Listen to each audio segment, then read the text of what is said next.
तो बच्चों आज हम एक बहुत ही आसान सा चैप्टर चालू करने जा रहे हैं जिसका नाम है सीक्वेंस एंड सीरीज। आपका चैप्टर नंबर 8 है। ठीक है, नाम आपने सुन लिया होगा, क्या है नाम? Sequence and series. ठीक है, चैप्टर नंबर 8। तो बहुत आसान है, कोई आपको मुश्किल नहीं आएगी। देखो अच्छे से, ठीक है, आराम आराम से समझना। तो आज हम क्या पढ़ेंगे? देखो आज हमें ये 8.1 पढ़ना है, इसका इंट्रोडक्शन। ठीक है, कि ये क्या कह रहा है, ठीक है, क्या हमें बताना चाह रहा है, क्या सीक्वेंस होता है, ये आज हम समझेंगे। ठीक है, और फिर बाकी की कहानी भी आगे पढ़ते रहेंगे। डेली एक एक पेज पढ़ेंगे, आराम से समझेंगे। ठीक है, आपको बहुत मज़ा आएगा, बहुत अच्छे से समझ आएगा। तो अच्छे से देखो, सुनो और समझो। तो आओ देखते हैं। देखो बात क्या है ना कि ये पढ़ाऊंगा मैं आपको। ठीक है, पहले ज़रा एक बात को समझो कि ये सीक्वेंस क्या होता है, इसका डिक्शनरी मीनिंग क्या है, क्योंकि यहाँ भी यही लिखा हुआ है। ठीक है, ये भी वही कह रहा है कि मैथमेटिक्स में जो वर्ड है हमारा सीक्वेंस, ठीक है, वो वैसे ही यूज़ होता है जैसा ऑर्डिनरी इंग्लिश में होता है। तो ज़रा हम चलते हैं इंग्लिश की तरफ, डिक्शनरी मीनिंग देखते हैं ज़रा कि क्या है डिक्शनरी मीनिंग। ठीक है, तो ये है आपके सामने डिक्शनरी मीनिंग लिख दिया है मैंने। क्या है वो कह रहा है सीक्वेंस क्या होता है कि एक ऑर्डर है। ठीक है, ये ऑर्डर क्या चीज़ होती है आपको पता है।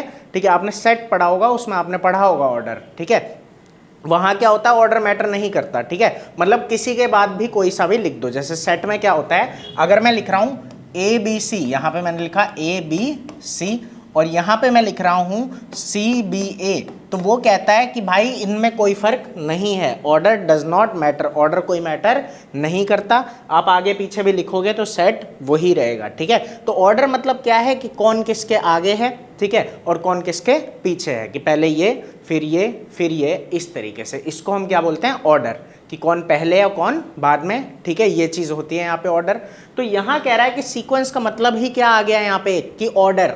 सीक्वेंस एक क्या होता है, ऑर्डर होता है जिसमें रिलेटेड चीज़ें एक दूसरे को फॉलो करती है, कि इसके बाद ये फिर उसके बाद ये फिर उसके बाद ये। जैसे देखो यहाँ मैंने लिखा है, ठीक है, मान लो 5 बच्चे हैं हमारे पास और वो ऐसे बैठे हुए हैं कि राम बैठा है, फिर उसके बाद श्याम है, फिर उसके बाद मोहन है, फिर उसके बाद गणेश है, और फिर उसके बाद लक्ष्मी। ठीक है, तो इस तरीके से ये क्या है, ऑर्डर है, कि ये ऐसे बैठे हुए हैं कि इसके बाद ये आएगा। जैसे हम गए तो राम आएगा सबसे पहले, फिर श्याम आएगा, फिर मोहन, फिर गणेश और फिर लक्ष्मी।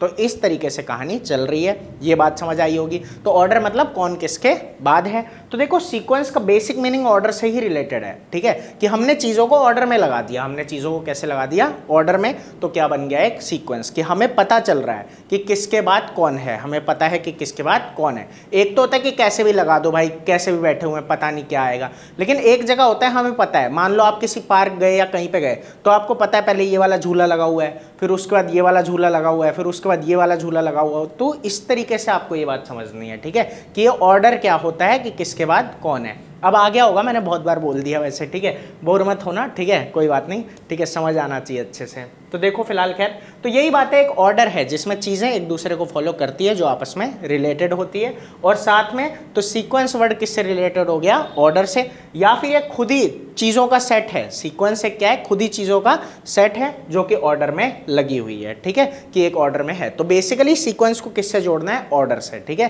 कि सीक्वेंस वर्ड हमें कहाँ ले जाता है, ऑर्डर वर्ड की तरफ ले जाता है। ठीक है, कि सीक्वेंस का मतलब एक ऑर्डर में चीज़ें लगी हुई है, तो वो सेट हो सकता है चीज़ों का। ठीक है, वो सारी की सारी अगर एक ऑर्डर में है तो वो क्या बन गया, एक हमारा सीक्वेंस बन गया। अच्छे से ये बात समझ आ गई होगी। ठीक है, तो वही बात है यहाँ पे। ठीक है, देखो ये बुक भी यही हमें कह रही है कि मैथमेटिक्स में भी ऐसे ही यूज़ होता है, ये तो मैंने आपको बताया। अब देखो क्या कहता है, कह रहा है जब हम कलेक्शन ऑफ ऑब्जेक्ट को बोलते हैं कि वो सीक्वेंस में है। देखो बात क्या है ना, कि हमें करना क्या है, सबसे पहले तो ऑब्जेक्ट लेने, जैसे सेट में लिए थे।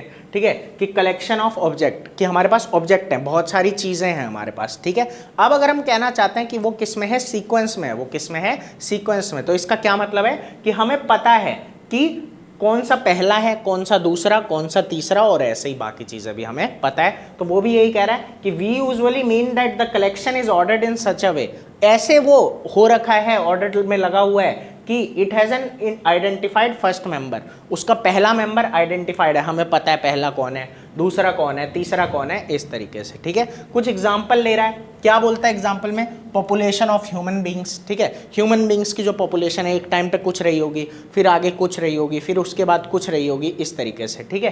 तो ये चीज़ आ जाती है अलग अलग टाइम पे, तो वो एक सीक्वेंस बनाता है। Amount of money deposited in a bank, कोई आदमी है मान लो अपने बैंक में पैसा जमा करवाता रहता है, ठीक है, तो कब कब उसने कितना कितना जमा करवाया, ये भी एक क्या है, सीक्वेंस, क्योंकि उसे पता रहेगा। जैसे मान लो 5,000 जमा करवाया, फिर 2,000 करवाया, फिर 4,000 करवाया, फिर 6,000 करवाया, तो उसे पता है मैंने कब कब कितना डिपॉजिट किया है। तो ये भी एक क्या हो गया, सीक्वेंस, क्योंकि यहाँ हमें ऑर्डर पता है कि पहले कितना हुआ और बाद में कितना हुआ, ठीक है। अब आगे चलते हैं, आगे देखो डेप्रिशिएटेड वैल्यू, ठीक है, यही बात है यहाँ पे, depreciated value of certain commodity, ठीक है, आप कुछ भी खरीदते हो उसकी वैल्यू क्या होती रहती है, धीरे धीरे कम होती रहती है। तो वही बात है यहाँ पे, ठीक है, कि वो वैल्यू भी एक क्या बनाती है, सीक्वेंस की, पहले वैल्यू इतनी थी, फिर इतनी, फिर इतनी।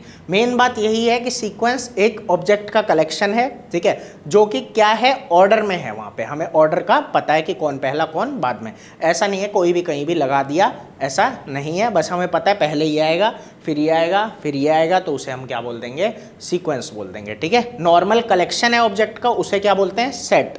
और यहाँ क्या बोलेंगे इसको, अगर ऑर्डर में है तो क्या नाम दे देंगे, सीक्वेंस नाम दे देंगे, ठीक है।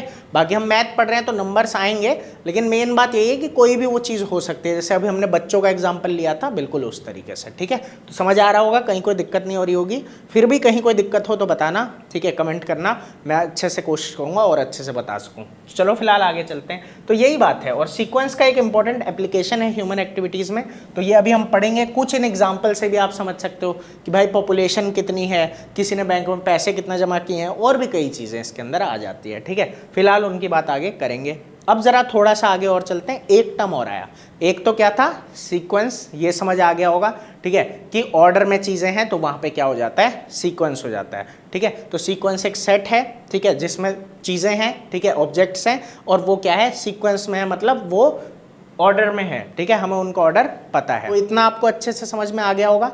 अब जरा आगे चलते हैं, आगे एक टर्म और है जिसको कहते हैं प्रोग्रेशन, ये आप 10th में भी पढ़ चुके हो, एक आपने एरिथमेटिक प्रोग्रेशन पढ़ा था, ठीक है। तो यहाँ भी वही वर्ड आया एक बार और, प्रोग्रेशन। देखो यहाँ क्या मतलब है प्रोग्रेशन का, ठीक है, कि प्रोग्रेशन क्या होता है। तो प्रोग्रेशन होता है वो सीक्वेंस जो एक पैटर्न को फॉलो करता है। देखो सीक्वेंस का मतलब ये नहीं है कि पैटर्न फॉलो होगा, सीक्वेंस कैसा भी हो सकता है। जैसे अभी मैंने बोला था, ठीक है, कि वो आदमी जो था उसने जमा करवाया, मान लो पहले 5,000 करवाया, फिर 2,000 करवा दिया, फिर 3,000 करवा दिया, फिर 1,000 करवा दिया। तो यहाँ क्या है कि देखो सीक्वेंस तो है कि पहले इतना, फिर इतना, फिर इतना और फिर इतना, लेकिन यहाँ पे पर्टिकुलर पैटर्न नहीं फॉलो हो रहा, ठीक है। अब मान लो एक बात और कहता हूँ, मान लो पहले 5,000 करवाया था, फिर 6,000 करवा दिया, फिर 7,000, फिर 8,000। देखो यहाँ हमेशा क्या कर रहा है, एक 1,000 बढ़ा रहा है, ठीक है। तो यहाँ एक पैटर्न फॉलो कर रहा है। तो जब पैटर्न फॉलो हो जाता है किसी भी सीक्वेंस में, जब एक पर्टिकुलर पैटर्न फॉलो हो जाता है तो उसको हम क्या बोल देते हैं, प्रोग्रेशन। वहाँ क्या वर्ड आ जाता है, प्रोग्रेशन वर्ड आ जाता है, ठीक है। और बाकी नोट्स आपको मिल जाएंगे, ठीक है। इसका मैं स्कैनर जो है, मतलब स्कैनर डाल दूंगा या फिर लिंक डाल दूंगा आपके लिए, ठीक है। तो आपको ये नोट्स मिल जाएंगे लिखे हुए, तो आप रेफर कर लोगे, उसको क्लिक करोगे तो वो खुल जाएगा, ठीक है। तो वही है, कोई दिक्कत आए तो बताना फिर। चलो फिलहाल अभी देखते हैं, ठीक है। तो नोट्स की बात मैंने की, वो मिल जाएगा आपको। चलो आगे देखते हैं। तो प्रोग्रेशन क्या है, सीक्वेंसेस ही होते हैं, ठीक है, मतलब ऑर्डर में चीज़ें होती है, ठीक है, लेकिन साथ में क्या होता है, एक पर्टिकुलर स्पेसिफिक पैटर्न होता है। तो ये आप लिख लेना, ठीक है, कि प्रोग्रेशन क्या होता है हमारा, कि जो हमारे सीक्वेंस होते हैं वो फॉलो करते हैं स्पेसिफिक पैटर्न्स को, तो उन्हें हम क्या बोलते हैं, प्रोग्रेशन, ठीक है। अब देखो आगे, अब कह रहा है आपने पिछली क्लास में एरिथमेटिक प्रोग्रेशन पढ़ा है, बिल्कुल सही बात है, पढ़ाई है, ठीक है। तो वो बात है। अब आगे कह रहा है इस चैप्टर में क्या करेंगे हम, कि ये तो डिस्कस करेंगे ही, एपी के बारे में थोड़ा और डिस्कस करेंगे, और साथ में क्या क्या पढ़ना है हमें इस चैप्टर में, एरिथमेटिक मीन पढ़ना है, ज्योमेट्रिक मीन पढ़ना है, इन दोनों के बीच का रिलेशन पढ़ना है, ये सब क्या होते हैं अभी हम अच्छे से देखेंगे, ठीक है। उसके बाद कुछ सीरीज़ होती है, ठीक है, सीरीज़ क्या होता है ये भी मैं आपको आगे बताऊंगा। तो ये सब चीज़ें हमें इसके अंदर पढ़नी है, ठीक है। तो बहुत मज़ा आएगा, बहुत अच्छी अच्छी चीज़ें हैं इस चैप्टर के अंदर, और बहुत आसान है, कहीं कोई दिक्कत वाली बात नहीं है, ठीक है। और आगे जो वीडियो आएगी वो इससे भी ज़्यादा मज़ेदार होगी। तो फिर मिलेंगे अगली वीडियो में, अभी के लिए इतना ही। और चैनल को लाइक कर देना, शेयर कर देना और सब्सक्राइब कर लेना, ताकि आगे भी हम ऐसे ही मिलते रहें और आपको मज़ा आता रहे। तो चलो बाय बाय।